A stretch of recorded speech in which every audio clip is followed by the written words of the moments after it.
Channel पर स्वागत है। आज हम लोग टाइप्स ऑफ रिलेशन में फर्स्ट इम्पटी रिलेशन और नल रिलेशन के बारे में स्टडी करेंगे। Empty relation, a relation R on set A is called empty relation if no element of set A is related to any element of set A. एक संबंध capital R समुच्चय ए पर रिक्त संबंध कहलाता है। एक संबंध कैपिटल आर समुच्चय ए पर रिक्त संबंध कहलाता है यदि समुच्चय ए का कोई भी एलिमेंट समुच्चय ए के किसी भी एलिमेंट से संबंधित ना हो।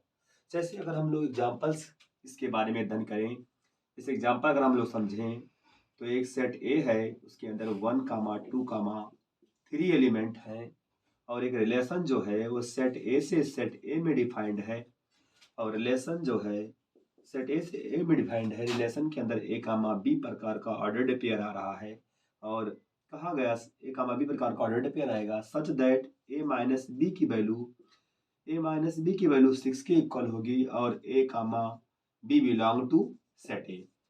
आर के अंदर ए कामा बी प्रकार का ऑर्डर्ड पेयर लिखा जाएगा। आर के अंदर वही ए कामा बी प्रकार का ऑर्डर्ड पेयर लिखा जाएगा जिसमें ए में से बी को माइनस किया जाए और वैल्यू 6 के बराबर आए और ए और बी जो एलिमेंट हो सेट ए के एलिमेंट।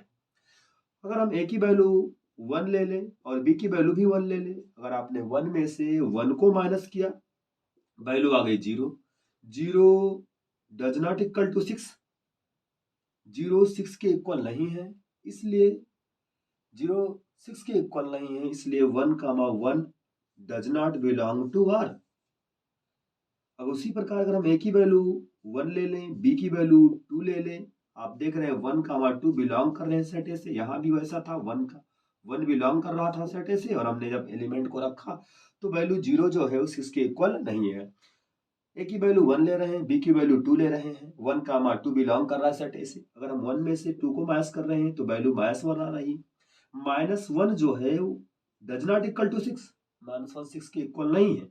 अगर -1 6 के इक्वल नहीं है, इसका मतलब ये हुआ कि 1, 2 ordered pair does not belong to R. इसी प्रकार अगर हम और आगे देखें तो ए की वैल्यू अगर हम 1 ले लें और बी की वैल्यू 3 ले लें, आप देख रहे हैं 1, 3 बिलोंग कर रहा है सेट ए से। 1, 3 एलिमेंट बिलोंग कर रहा है सेट ए से। अगर आप 1 में से 3 को माइनस करें, मतलब ए की प्लेस पर 1 और बी की प्लेस पर हम 3 रख दें और ए में 1 - 3 करें तो वैल्यू आ रही -2। आप देख रहे हैं यहाँ पर -2 जो है, -2 डज नॉट इक्वल टू 12। -2 कभी 12 के इक्वल हो ही नहीं सकता। तो मतलब क्या हुआ कि 1 में से 3 को माइनस करने पर -2 आया। -2 जो 12 के इक्वल नहीं है, अगर -2 12 के इक्वल होता तो 1, 3 ऑर्डर पर लिखा जाता। लेकिन आप देख रहे हैं कि 1 में से जब हमने 3 को माइनस किया तो वैल्यू आई -2 तो 12 के इक्वल नहीं है। इसका मतलब क्या हुआ, 1, 3 ऑर्डर्ड पेयर आर के अंदर बिलोंग नहीं करेगा। उसी प्रकार अगर हम ए की वैल्यू 3 ले लें और बी की वैल्यू 1 ले लें, अगर हम 3 में से 1 को माइनस कर रहे हैं तो वैल्यू आ रही है 2। 2 जो है 6 के इक्वल नहीं है, 2 डज नॉट इक्वल टू 6। मतलब क्या हुआ, 2, 3, 1 ordered pair does not belong to R. इसी प्रकार अगर हम ए की वैल्यू 2 ले लें और बी की वैल्यू 3 ले लें, अगर ए की वैल्यू 2 और बी की वैल्यू 3 ले लें, अगर हम 2 में से 3 को माइनस करें वैल्यू आई -1। आप देख रहे हैं -1 does not equal to R. -1 does not, अरे -1 जो है डज नॉट इक्वल टू 12।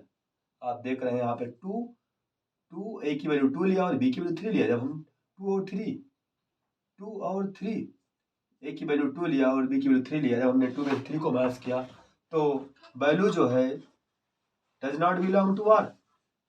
आप देख रहे हैं यहाँ पर कि जब हमने ए की वैल्यू और बी की वैल्यू सेट ए से लिया, सेट ए से लेने पर ए की वैल्यू और बी की वैल्यू हमने सेट ए से लिया, ए की वैल्यू और बी की वैल्यू सेट ए से जब हमने लिया तो हमने बार बार देखा कि ये इस कंडीशंस को फॉलो नहीं कर रहा है। ये इस कंडीशंस को अगर फॉलो नहीं कर रहा है, इसका मतलब ये हुआ कि आपने देखा कि आर के अंदर कोई भी एलिमेंट आ ही नहीं रहा है और आर की वैल्यू जो है वो 5 के इक्वल है। और आर की वैल्यू 5 के इक्वल है, इसका मतलब क्या हुआ, सो इसलिए R is a empty relation